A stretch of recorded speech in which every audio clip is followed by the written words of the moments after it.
उत्तीर्ण भएर आईआईटी मद्रास कलेजबाट हाम्रा भूतपूर्व विद्यार्थी जसले यही प्राङ्गणमा यसरी तिम्रो जस्तै खडा भएर यो प्रार्थना गीत नेसनल एन्थम गाउँदै 2012 सालमा उहाँले यस स्कुलबाट 12 श्रेणी विज्ञानबाट उत्तीर्ण भएका थिए र फिजिक्समा पिएचडी गर्न उहाँ सक्षम बन्नुभएको छ। हामी डाक्टर सरोज पौडेललाई स्कुलका प्रधानाध्यापक महाशय अनि सम्पूर्ण स्टाफ तर्फबाट उहाँलाई बधाई शुभकामना। अझै उत्तर प्रगतिको हामी उहाँलाई आशीर्वाद शुभकामना दिन चाहन्छौँ। हाम्रो उपप्रधान अध्यापक असिस्टेन्ट हेडमास्टरले नयाँ जोस, नयाँ विचार, नयाँ उमङ्ग, नयाँ उत्साहको साथमा मजाले तिमीहरूलाई विवरण दिइहाल्नुभयो डाक्टर सरोज पौडेलको बारेमा। र म पनि केही थप भन्न चाहन्छु। र ऊ चाहिँ नयाँ नवीन नूतन नौलो हेर्दा अग्लो गतिलो कुनै आगन्तुक पाहुना अतिथि होइन। तिमीहरू जहाँ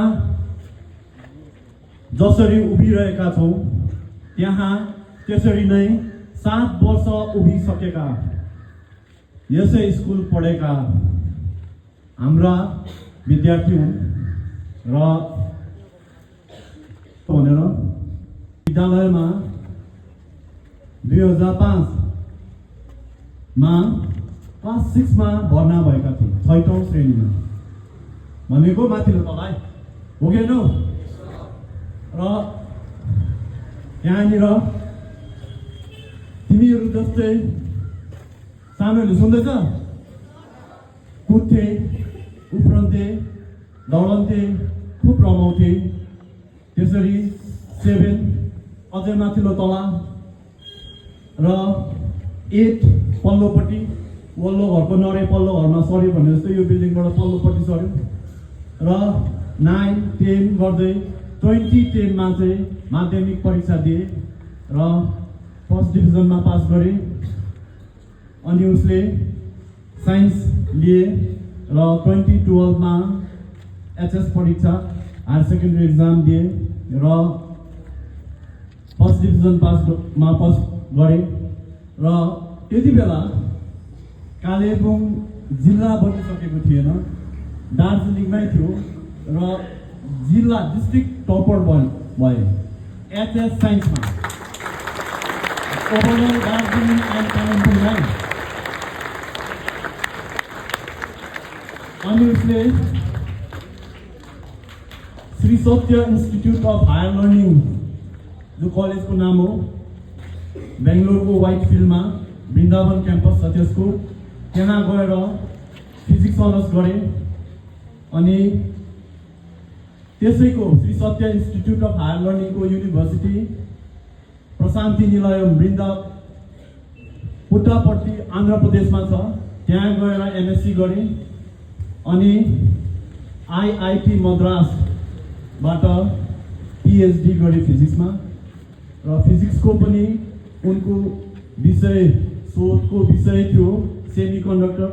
र सेमी कन्डक्टर कति महत्त्वपूर्ण छ तिमीहरूलाई थाहा छ। अहिले हर मोबाइल, हर कम्प्युटर र हर इलेक्ट्रोनिक ग्याजेट्समा चिप हुन्छ, त्यसमा सेमी कन्डक्टर हुन्छ र त्यो सेमी कन्डक्टरले नै चलाउँछ सबै कुरा। र यस्तो विषयमा अनुसन्धान, अन्वेषण र शोध गरेर हिजो अस्ति मात्रै आएका छन् कालेबुङ। र उनी अब फेरि पोस्ट डक्टको लागि इजरायलमा टेल अभिभ युनिभर्सिटीमा जाँदैछन्। सायद मे 6 तारिक जान्छन् होला र उसको अथक प्रयास, अनवरत अध्ययन, अद्वितीय अनुपम साधनाको लागि हामी सबैजना सम्पूर्ण शिक्षक शिक्षिकागण, कुमुदिनी विद्याश्रम परिवार गौरवान्वित बनेका छौँ र यो एकदमै गौरवको विषय हो र आइआइटी मद्रास जस्तो गरिमामय शैक्षिक संस्थानबाट कुमुदिनी होम्सको विद्यार्थीले पिएचडी गर्नु भनेको एकदमै गौरवको विषय हो र आइआइटीको प्रडक्टहरू, आइआइटी पढेका मान्छेहरू कहाँ कहाँ छन्, व्यक्तिहरू कहाँ कहाँ छन् तिमीहरूलाई थाहा छ? जस्तै सुन्दर पिचाई गुगलका सिइओ छन्, थाहा छ? सत्य नाडेला माइक्रोसफ्टका, सुन्दर पिचाई आइआइटी खडगपुरको हो, सत्य नाडेला आइआइटी कानपुरको प्रोडक्ट हो। उनी माइक्रोसफ्टका सिइओ छन् र अरू थुप्रै एस सोमनाथ भन्ने जो इसरोका फर्मर चेयरम्यान हुनुहुन्थ्यो, उनी आइआइटी मद्रासकै प्रोडक्ट हुन्।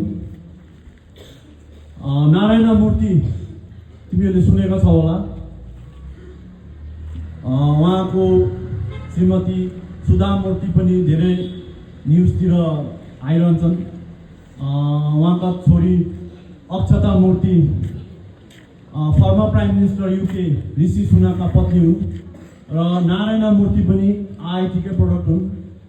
नारायण मूर्तिसित इन्फोसिस कम्पनी सुरु गर्ने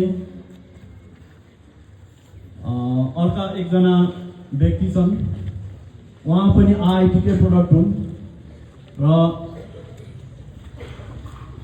इन्डियामै, भारतमै जति पनि र यस्तो गरिमामय शैक्षिक संस्थानबाट पिएचडी गर्नु चाहिँ लटरको कुरो होइन र हामी डाक्टर सरोज पौडेललाई मात्रै होइन, उसले गरेको विषय फिजिक्सको टिचर दीपक सरलाई पनि सम्मान सलाम गर्न चाहन्छौँ। उहाँको स्टुडेन्टले उहाँकै विषयमा पिएचडी गरेर आज यहाँ आएका छन्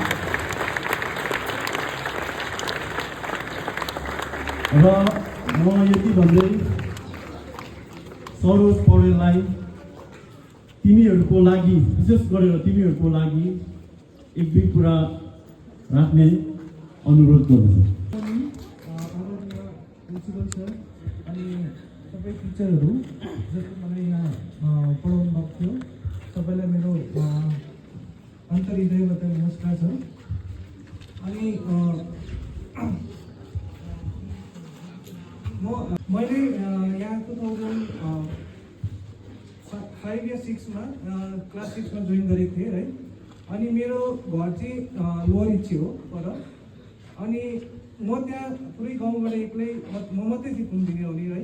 अनि एकदमै मलाई यहाँ एकदमै रमाइलो लाग्थ्यो क्या कुमुदिनी होम्स जस्तो। अब टिचरहरू है यहाँ पढाउनु, अनि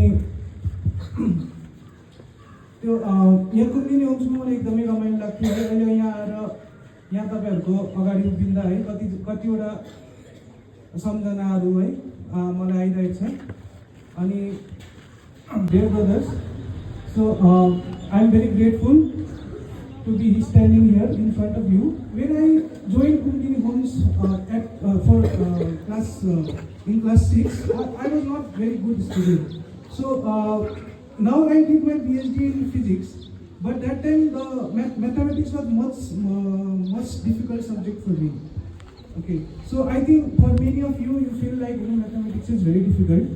So it was also for me, and I struggled a lot. So it all changed when I reached class 10. So after class 10, I joined here for science, and after that I joined Satya Science Institute, and then after there, masters there, I joined PhD in physics at IIT Madras. So I'll briefly tell about what I did my PhD. So I worked on 2D semiconductors. So normally semiconductors. I like to tell why it is important. So how is it possible that for same size of phone we are getting so many added features? So it's because we are constantly reducing the size of the transistors or semiconductors which we are using there. So, but there is a limit. So that how much you can further reduce. So now there is another material called 2D semiconductor which is very useful in reducing it further. So I am working on that. So that is briefly why I urge you to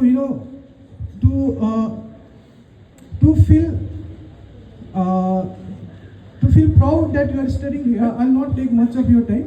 I'll like to thank again to all the staffs, teacher, principal sir for welcoming me here, and I am grateful for this honor.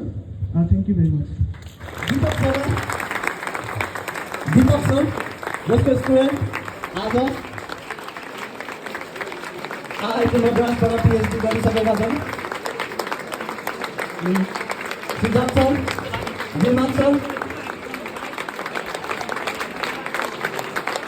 Siddhartha sir, Deepak sir, Sanjay sir, Rakesh Thapa sir,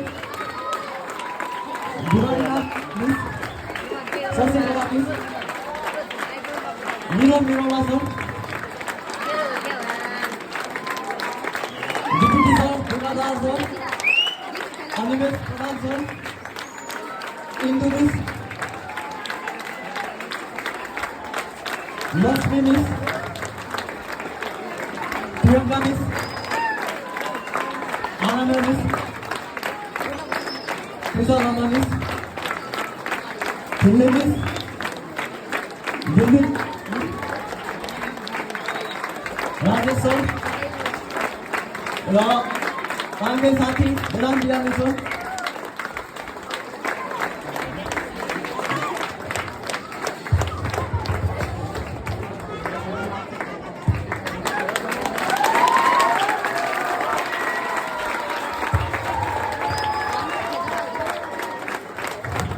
आजको साइन्सका स्टुडेन्टहरूबाट